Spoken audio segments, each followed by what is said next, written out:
Señoras y señores, tengan mucho cuidado, porque aquí llegan para hablar de lucha libre en esta arena, bandidos del micrófono.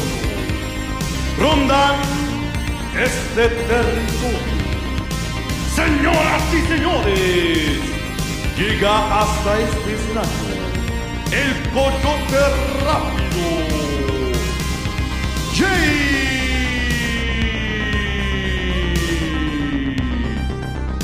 Y llega acompañado por el voluntario vicioso sin cinturón. Él es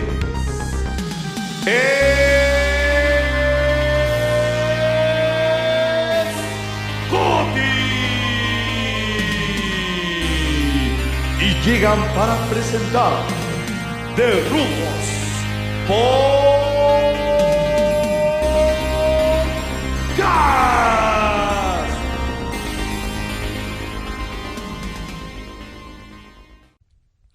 Thank you for listening to the Rudos Podcast G1 Preview Part 2. You can catch all of our episodes on rudospodcast.co. Follow us on Instagram and Twitter at Rudos Podcast. We will be live streaming this Saturday, July 6th, after the New Japan G1 show in Dallas with post-show reactions, analysis, and checking in on how our picks and predictions are faring. You can see it only on twitch.tv/Rudos Podcast or our YouTube channel. Search for Rudos Podcast on YouTube. Go on, subscribe, check it out, and join us. If you like what you're hearing, please support the show at patreon.com/Rudos Podcast or get some of our sweet Rudos merch at prowrestlingtees.com/Rudos Podcast. Enjoy the show. Let's go to a roundtable question here, and I'm going to start with you, Ryan. Who is your biggest omission from this year's field? Honestly, with the way the block is this year, I could not tell you. I don't miss anybody, not even Suzuki. That's kind of a controversial stance, but Suzuki's getting up there in age. You've got to remember, Suzuki did mixed martial arts for 2 decades. Suzuki going through a G1 at 50 years of age, it's a tall task for a man who's taken the kind of beating he has over the past 30 years. And even at his tip-top shape, Suzuki will have a few clunkers every G1. Just look back to his matches with Naito from the past year. They've really underwhelmed, especially considering how hot the build for those matches have been. That's a good point. Steve, who's your biggest omission from this year's G1 field? As with everyone else, I think Suzuki is the obvious pick. He's not my pick. I do just want to say I don't really buy the old man argument, the old beat-up man argument, because Yuji Nagata had an outstanding retirement G1 not that long ago, and I can't imagine Suzuki not getting the same thing. It not being this year doesn't surprise me, and maybe I'm wrong, and maybe they're not going to do it, but I do agree that I think he was left out to sort of give space to all the newcomers, because there are a lot of newcomers this year. There's a few other people I sort of muddled through. I think Kojima would have been an interesting one until he lost to Shingo at Dominion. I think he sold that very well, that sort of explained him not being there. I actually would have been interested in seeing Brody King in the tournament, given his tag matches with Marty Scurll during Best of the Super Juniors. But I think Jeff Cobb sort of takes the Ring of Honor spot. Similarly, Colt Cabana had an excellent run in the New Japan Cup. I don't know that you can have him and Yano Toru in the tournament together, really. So I think it's fair to leave them out. I will say there is one person I did want to have a retirement run this year, and that's the man who's already announced his retirement, and there's a very open question as to whether he would survive a G1. My pick is actually Jushin Thunder Liger. He's already announced that he's retiring next year, and he is a previous G1 entrant. I would have liked to see him do something this year, and maybe his body wouldn't hold up, but I still want it. That's a pretty awesome thought. When you said that, I thought, oh yeah, that would be really cool. I totally agree with you. Not really sure if he not only could do that many matches in that many nights, but should he do them? No, I'm not necessarily answering this question from the perspective of what I think is physically possible. I'm kind of answering it from the perspective of what I think the most awesome thing would have been. I'm sort of on the same camp as Ryan, where I think the blocks are filled out excellently, and I don't know who I would take out for anybody. It's a tough question to answer. Scotty, who are you thinking as the biggest omission from this year's G1? I agree with you guys. Really hard to pick somebody who you felt was missing. The blocks are really good. I had a really random, maybe controversial thought, kind of like you said. I don't know if he could hold up through the whole thing, but I was like, oh man, Chris Jericho's doing New Japan stuff. He's a really interesting character. You could put him in either block and just think like, wow, you're going to get some different stuff out of this. But he's probably not at the stage of his career to be a part of something like this. The other thing to think about with Jericho is that he's apparently making over $100,000 for every appearance he does with New Japan. So a G1 run for Jericho would really break the bank there. Yeah, that's a lot of cash. It also keeps his other matches having a little more rarity. You know, if you see him every other night, it's a little different, but still a fun thought. I do want to say, I don't think it's out of the question that he's going to show up on one of these cards at some point. Given how Dominion ended, there's a storyline being set up, and the other half of that storyline is in the tournament. That's true. We could see Jericho on one of the tournament nights. We could see him one of the block finals or even the G1 final itself. Jericho making an appearance in the Budokan. Very cool thought. Pick for the biggest omission, and my CMLL favoritism here showing, Rush is my pick for the biggest omission. Yes, there's already 4 Ingobernables in the tournament, but hey, Rush kind of checks the box for both CMLL and Ring of Honor in this scenario.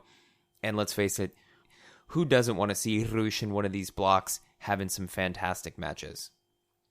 Yeah, I was even thinking, like, before we started this, it's kind of a shame we haven't had a good CMLL entrant into the G1 in quite a long while. I was looking at the predictions right before we started, and I saw your pick here, and I just put my head in my hands. Then why did I not think of this? That's the great thing about these picks. Some of them come out of nowhere. It's really great to see what everyone's thinking as far as all of our different categories for this G1. I do have one question for you, Jay, since the rest of us sort of addressed it. Do you have any idea of the 20 participants in this block who you would replace with Rush if you could? That is an excellent question. I would probably replace Archer with Rush and put him in that A block in a similar role to what Archer is going to play this year. So with so many newcomers in this year's G1 tournament, it's interesting to think about who has the most to prove, who has to step up and have a fantastic tournament, who has the most to gain, who has the most to lose, which newcomer has the most to prove this year. Scotty, who do you have? I'm going with Jon Moxley. Maybe this isn't from the perspective of the most to prove in New Japan, but just from the perspective of somebody who's out to prove a lot of, to prove a lot about the wrestling industry, right? What does he have to bring? He said he was unhappy. There's a lot of, I guess, external kind of meta level things that I find really interesting. And that's where I think he's got a little something to prove. Moxley coming over after having a disappointing final year in the WWE, dealing with some injury issues, obviously unhappy with his role, as we heard on the Jericho podcast. Moxley does have quite a lot to prove to the wrestling world with this tournament. I have the other WWE expat. I'm picking Kenta for the spot. I think that the former Dean Ambrose, he had his best stuff not that long before he left. His WWE title run was only 3 years ago, and I think that's still fresh in a lot of people's minds. And as bad as the heel turn at the end of last year was, and the timing and all the stuff they had him do, I think a lot of people were really excited for that to happen, and I think that excitement has carried him over. In comparison to the former Hideo Itami, who's sort of came out of WWE with almost no fanfare. you look at the people who've left recently. You got Moxley, you've got Pac, Neville leaving, even some people like Austin Aries to some degree going out and going out with kind of a bang. And it feels like Hideo Itami left with kind of a whimper. And this needs to be the place, in my opinion, where he needs to show, I'm still here, I'm still ready. I have only announced myself in New Japan. A lot of these other guys have other promotions to work for. As far as we know, Kenta doesn't. And this needs to be the place where he proves he's here for New Japan Pro Wrestling. I think that's an excellent take. All the things you said about Moxley, I agree with too. And I really waffled back and forth between Kenta and Moxley for the same reasons that you described. I also picked Kenta for my newcomer with the most to prove. Cobb's built himself up over the years. Anybody who's been paying attention already knew that Ospreay and Shingo were destined for greatness, and if they didn't, the best of the Super Junior finals totally woke everybody up. Taichi, he's already been breaking out this year. The closest I would say is probably Archer as far as that goes, but it's not like he's an unknown quantity. It's just been a while, and he's already showed promise with his New Japan Cup run. Yeah, between that and his tag team work, I think Archer, he was sort of my second. You know, as much as there were criticisms of how Killer Elite Squad was as a tag team, they existed and they weren't all that out of place in the whole thing. And like you said, his New Japan Cup work was not half bad, in my opinion. So, Jay, you've heard us. Who's your pick? My pick, Jeff Cobb. I'm switching up here. I'm going to show my Northern California bias, as I've watched Jeff Cobb here in All Pro Wrestling in Northern California for a number of years, as I mentioned before. Very lucky to be able to see him. But you look at all of these other newcomers, all of these guys have contracts with New Japan. This year, with the exit of Michael Elgin and Davey Boy Smith Jr. opening up that Gaijin slot, Jeff Cobb has something to prove. He has to prove that he is up to the task of working full-time for New Japan. And this tournament is his opportunity to do that. His opportunity to win that spot, to get that contract, and go really the route that we saw War Machine and some of the other Ring of Honor talent go, where they became primarily based out of Japan, working Ring of Honor on the side whenever they could. It's a very, very clear opportunity that he has to get that New Japan permanent spot and get himself a contract when his contract is up with Ring of Honor within the next, 6 to 9 months? I definitely agree there. I will say my only previous experience with Jeff Cobb is as a different character in a certain promotion, the monster himself, Matanza Cueto, and Lucha Underground. Besides MSG, that's the only time I've ever seen Jeff Cobb work, and I'd say I was impressed enough there, but I can definitely see how needing to sort of earn his spot in New Japan Pro Wrestling is really something that has to happen. He's based out of Northern California, so the logistics are quite feasible for him to work full-time in Japan if he had to. All of the factors that play into it are there. It's really a matter of, can he step up? Can he prove that he is ready for that full-time New Japan spot? And can he get over with the crowd? That is another question he has to answer. Can he really get over enough to make them want to bring him in full-time? So we'll see. We'll see. It is a very interesting prospect, and we all have some great, very interesting answers. We'll see how it plays out and which newcomer really steps up and shines and proves their worth in the tournament. Now, let's get the crystal ball out. Get your Ouija board. It's time for the prediction game. So, the rules of the prediction game, fairly simple. We're going to go straight on points. We're going to have everyone pick a pair of block finalists for each block. That is the 2 highest scorers from each block who will face off on the last night in the main event of their block at the Budokan. The eventual block winner for both the A and B blocks, and the overall G1 winner. Block finalists being worth 5 points, block winner being worth 10 points. the overall G1 winner being worth 20 points. The tiebreaker will be whoever comes closest to predicting the points for each block winner, and the winner gets a wonderful prize, a pro quality ruche mask directly imported from Mexico in my suitcase. It may or may not smell like my dirty socks. Just a heads up, guys. I was gonna say you would have been doing a lot of walking while you were in Mexico, so I'm sure it's delightful. Yeah, hopefully it didn't sit next to the socks that I wore at Teotihuacan. That was a lot of hiking. Are you allowed to wash a wrestling mask? That's a good question. I don't think so. I have to imagine that they smell pretty bad for those luchadors. So we'll start off with the block finalists. Scotty, who do you have for your block finalists? I've been telegraphing this all evening. I've got Ospreay and Okada, so double O's for block A, and Naito and Moxley. Going all in on, for me, the big stories. A bold prediction. In my head, as I was picking these, I imagined a lot of the matches as they would take place. So I think it would be exciting to get to this spot. Ryan, who are your block finalists? Got Ibushi and Okada for A block, White and Naito for B block. I also have those same finalists.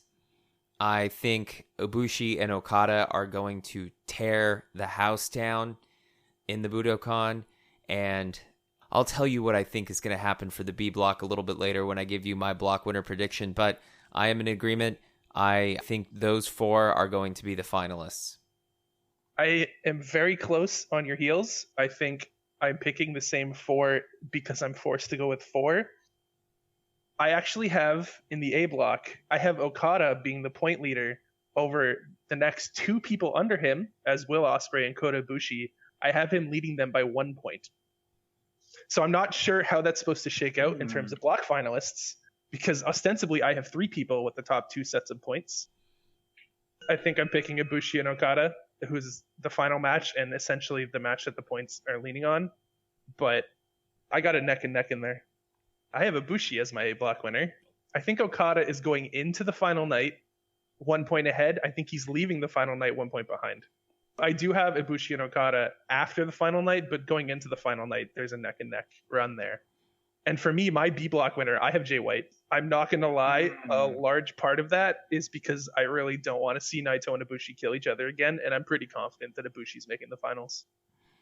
I must say, I do have the same prediction. I'm thinking Jay White is going to be victorious over Naito, probably in some sleazy, schemy, underhanded way that gets a lot of heat from the Budokan crowd. And oh, hell yeah. How could he not? And then Ibushi, the golden star, pulling it out against Okada to go to the finals. Ryan, who do you have? Exactly the same two. Ibushi coming out of A, White coming out of B. I think it's going to be clean. Wow. Naito going for that Destino. White reversing it into the Blade Runner. 1, 2, 3. Predicting a clean Jay White win over Naito. That is bold, my friend. That is bold.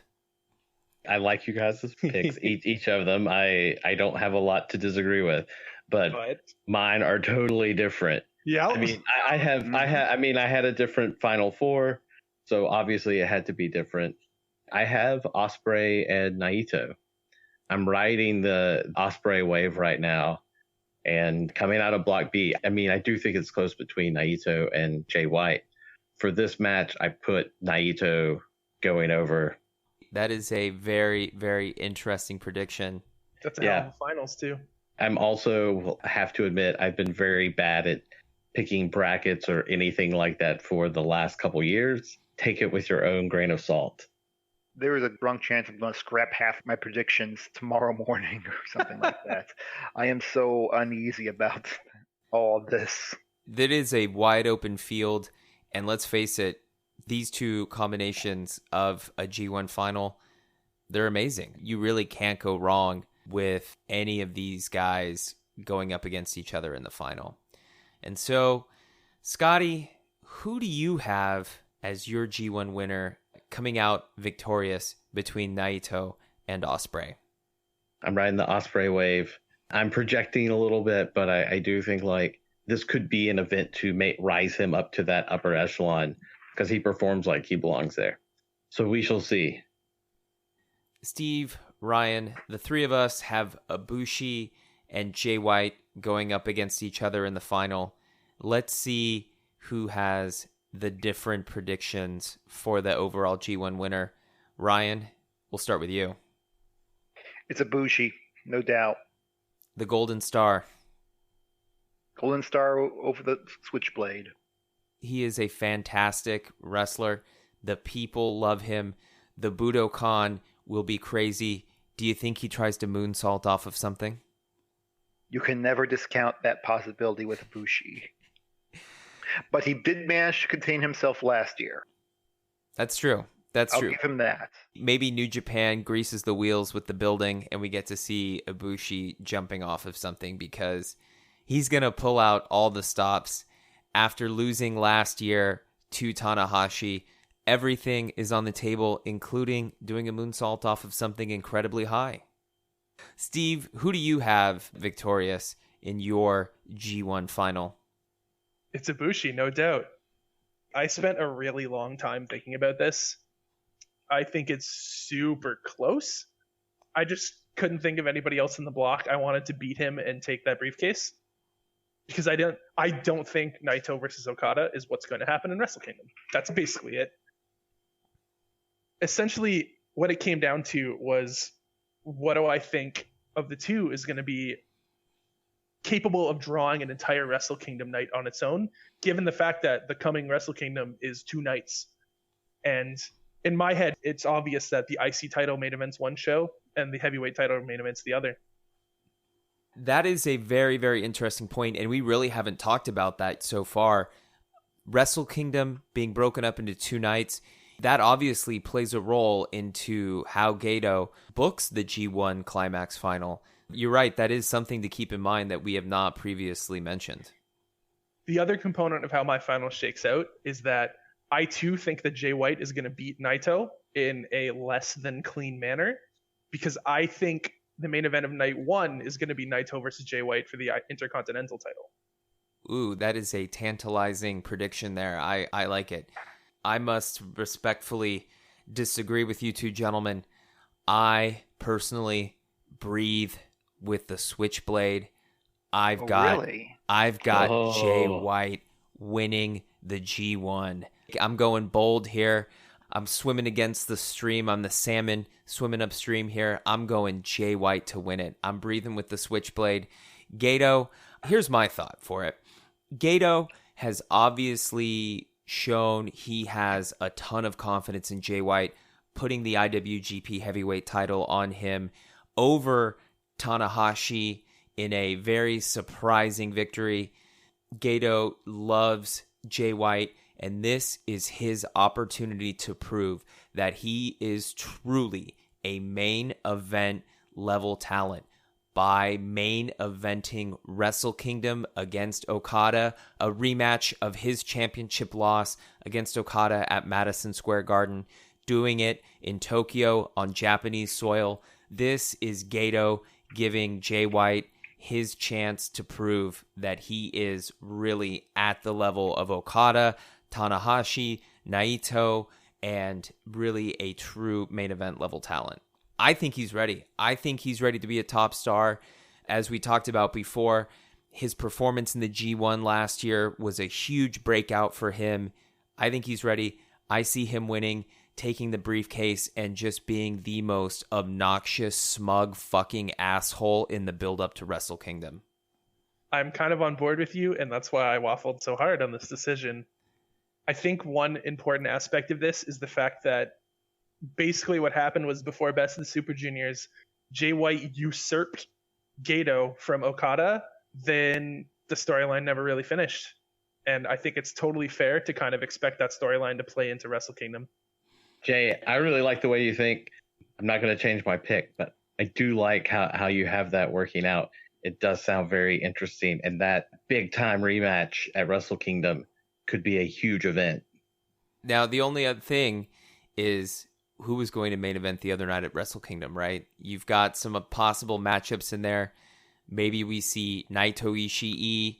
Hopefully, we don't see Naito Ibushi again for the sake of Ibushi's body. Oh, God. Both of them, really. You need to let enough time pass so that you forget how horrific the last match was and how many times you screamed at the television. Because I know I screamed at least 3 times, probably 4. I'm going to say 3.5 over under on my scream count. Anybody who didn't scream at that apron suplex doesn't have emotions. You have zero concern for your fellow human being. I might be a robot, guys. I'm not gonna lie.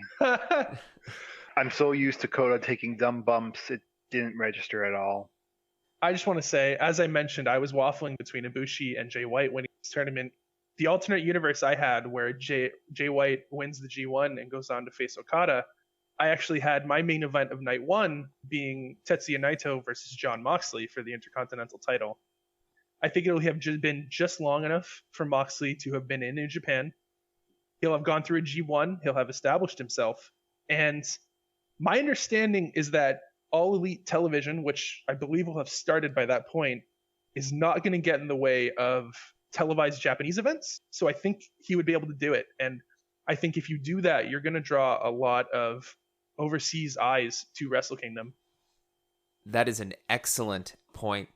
And you've got to think, if you're All Elite Wrestling and Moxley gets the call from New Japan to go work Wrestle Kingdom, let alone go work and main event night 1 of Wrestle Kingdom, if you're All Elite Wrestling, you say yes, because you want to do everything you can to get in New Japan's good graces and slowly, ever so slowly, start worming in that relationship and start prying the door open to really get that working relationship and that opportunity to share talent with New Japan. You have to think that AEW management is going to wholeheartedly agree to allow Moxley to go over and work Wrestle Kingdom. Well, and it's a smart move from them also, just because they can use all the eyeballs they can get. So anything that helps raise the profile of any of their stars and their brand speaks very favorably for them. Those are our predictions for the G1. Let's take a look at a couple of fun categories to go over and give a little less serious look at the G1, some of the different possibilities that we've got. Scotty, who do you have for your biggest upset of the tournament? Biggest upset. I have Fale over Evil. I told you my selections were not very evil at all, and this is just how not evil they are. Wow. The Rogue General is not evil, apparently. I picked this as a big upset as I was going through. I thought, I'm going to pick the biggest one I can think of. Steve, what are you thinking for the biggest upset? I've actually got a few, and there's a number of them I'd be interested in discussing. And I hope you all agree with me on this one in terms of it being upsetting, but I actually have, on the very first night of the G1 tournament, Lance Archer getting a win over Will Ospreay. Big call. First of all, it's the first night is in Dallas, and as I said earlier, Lance Archer has been putting a lot of effort into advertising this match in Dallas. Second point, Archer lost to Ospreay in the New Japan Cup earlier this year.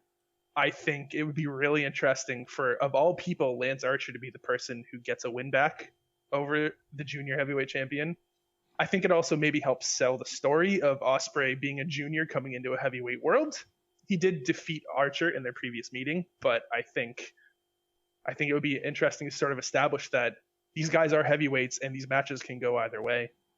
Yeah, and you've got Archer coming in, the Texas boy, that hometown crowd maybe gives him just enough of a boost to put Ospreay away and take the upset. That is a very distinct possibility. If you want any crowd to pop for Lance Archer getting a pin, it's going to be Ryan, what is your biggest upset of the tournament?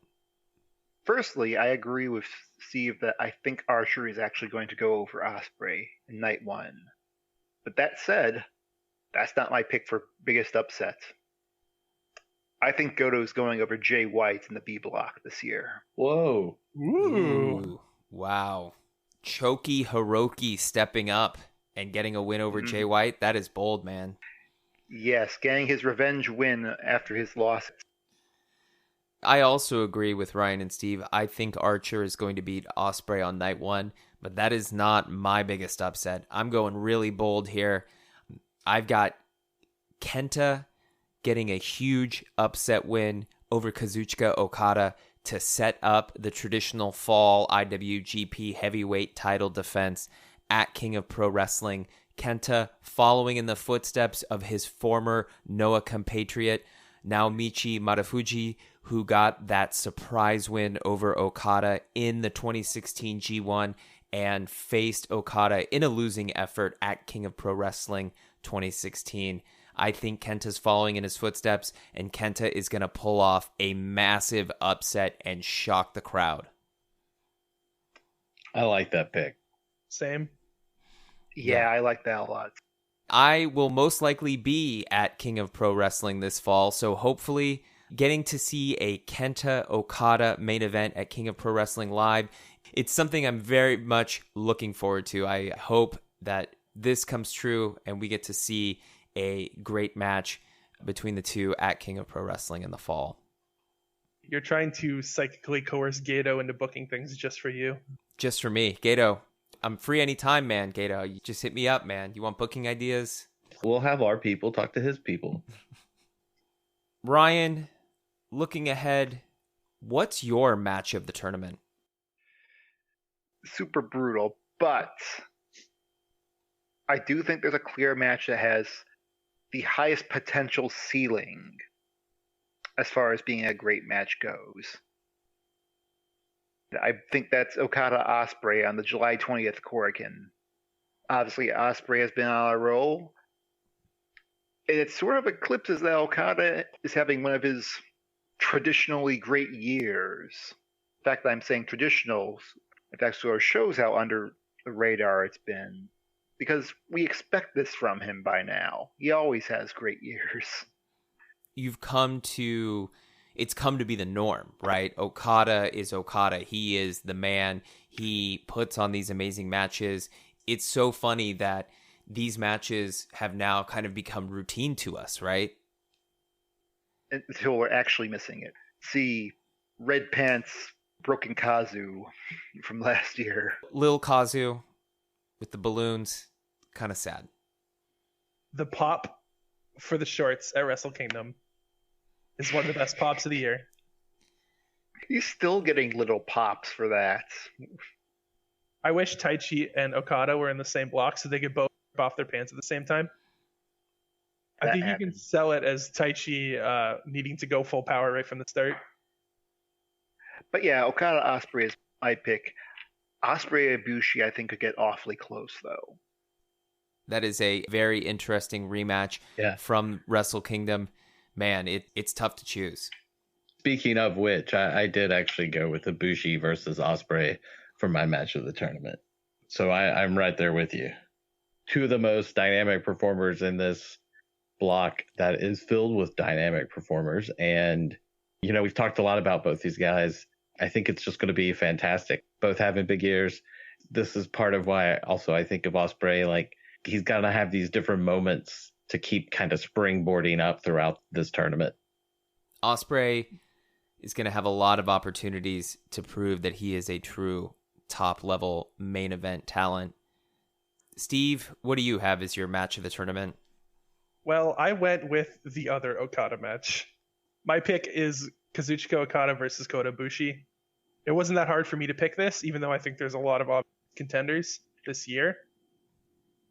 Mostly because it's happening the final night of the block. It's the A block finals. It's probably the A block finals main event.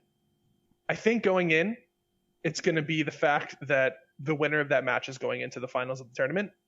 And I also want to point out that it's going to be the first singles match between Okada and Ibushi in 5 years, approximately 5 years. They haven't had a singles match in a very long time, and this is their first meeting since then, essentially. That is a great point, and you can imagine that the crowd is going to be just on the edge of their seats for that one.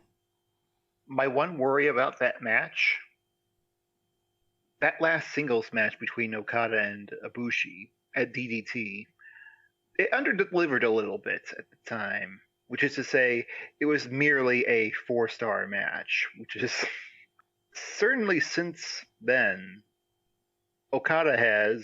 he's on another level. It's a very different Okada than 5 years ago. Factor all those things together with the Budokan atmosphere, very telling that we've pretty much all selected some different form of Ospreay, Okada, and Ibushi. I'm switching it up. I'm not even going A block. Great picks, all from the A block. I'm going to flip it a little bit. I'm going to the B block. I'm going with two big boys who are going to beat the ever-living shit out of each other. You're going to see lariat after lariat after lariat. I'm talking Ishii, Shingo Takagi. Like you guys said, there's a lot of tough choices here. Okada Ospreay, Ospreay Ibushi. We've even got some of the Moxley matchups, Moxley Naito, Moxley Ishii. But my bet goes for two big boys in Block B, the big boy block, throwing big lariats, big chops. I think picking an Ishii match after last year's match with Kenny Omega is an absolutely excellent pick. You're going to hear the sound of those chops and those lariats even in the nosebleeds of the Yokohama Gymnasium. It's going to be an absolute war. It says something about how wildly stacked this G1 is that I completely forgot that match was going to be happening at some point during the tournament. This year's G1 is incredibly stacked. It's not like last year where you had a very, very clear, weak Block A. This year, yeah, Block A is incredibly stacked, but Block B, still really good. There's not going to be a lot of skippable matches in Block B. We've talked about the best match of the tournament. Let's take a step back, look at a little bit higher level. What is going to be the best night of the tournament? Top to bottom card for the G1. I'll start it off. My best night of the tournament, July 18th, you've got Ibushi versus Ospreay, Evil versus Sonata, the faction warfare in Los Ingobernables de Japón. You've got Tanahashi going up against Zack Sabre Jr., another match in their rivalry. Okada and Fale, their rivalry is well known. And the relatively fresh matchup of Kenta and Archer. I'm looking at Ibushi, Ospreay, Evil, and Sonata, and Tana, Zack Sabre Jr. All three of those could be main event level matches for a night. You've got a couple rivalry matches in there. That's my pick. That definitely stands out to me as being the night of the tournament right there, that first night at Korakuen. Even ignoring the two high-end matches you have for your semi-main and main. So are you doubling down on this night? Yes, indeed. I'm doubling down on this night as well. This night gives Tanahashi a night off because he's with Zack Sabre Jr., who can just put you in holds for 20 minutes and still have a very compelling match out of it. And Yeah, Fale's with Okada, which is historically his best dance partner when it comes to having a decent match. So you neutralize those two. You have the high-end top matches and a very fresh match in Kenta versus Lance Archer. I think you make a lot of good points in what you're saying. I think the fact that Tanahashi versus Zack Sabre Jr. and Okada versus Fale both have a lot of previous G1 history going into them in terms of upsets and unpredictable results. I think it's really going to help sell that night. Steve, what night do you have as your best night of the tournament? I think I ended up just picking this night based on the match I picked for my match of the tournament. I'm choosing the A Block Finals on August 10th. The top two matches of Okada versus Ibushi and Tanahashi versus Ospreay are both matches with a lot of electricity in them, a lot of excitement for them. I'm kind of banking on Evil and Lance Archer managing to have a good match together. I think they've paired up reasonably well in their tag matches, but I might be alone in that opinion.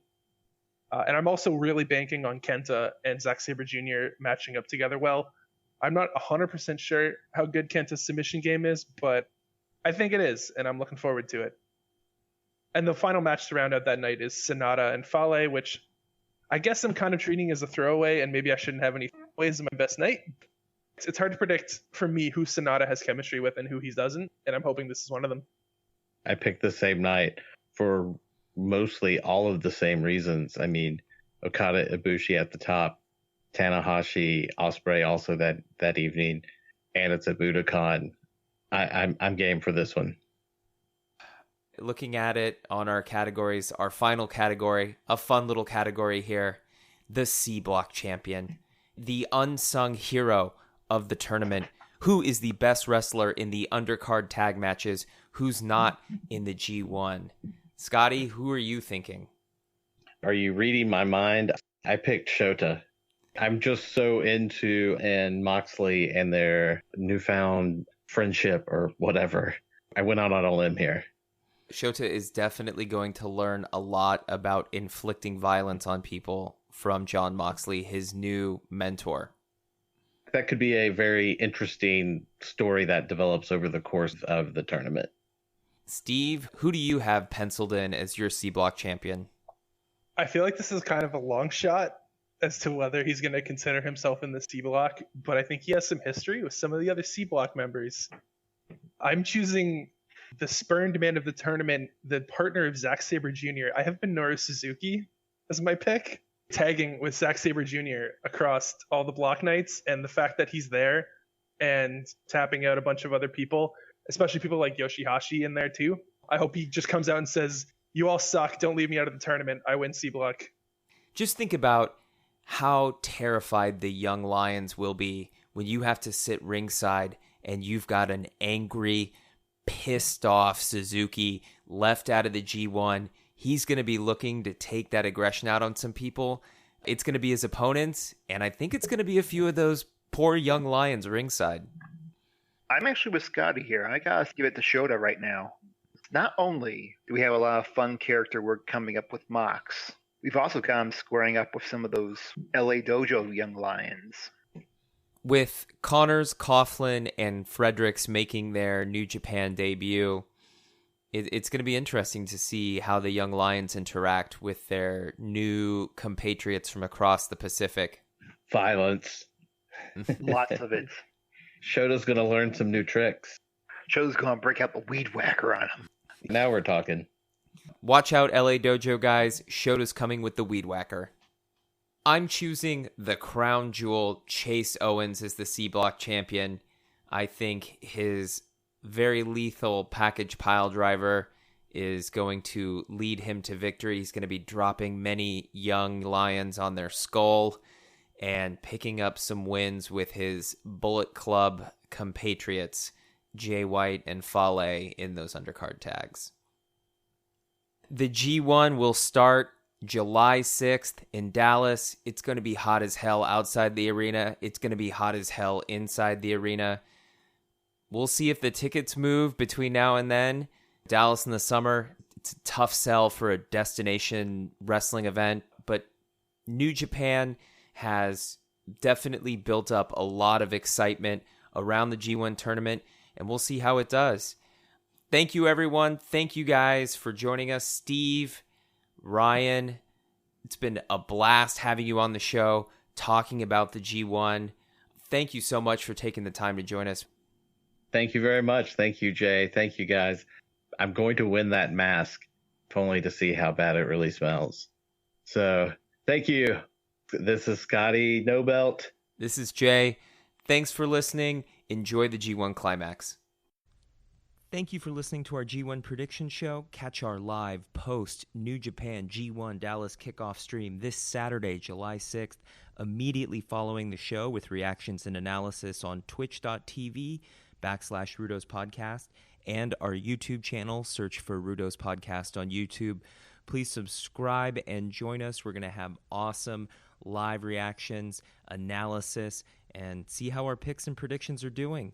Subscribe to our channels and please see all of our live shows. You can also support the podcast at patreon.com/Rudo's Podcast or get some awesome Rudo's merch at prowrestlingtees.com/Rudo's Podcast. Get ese rudo, amigos.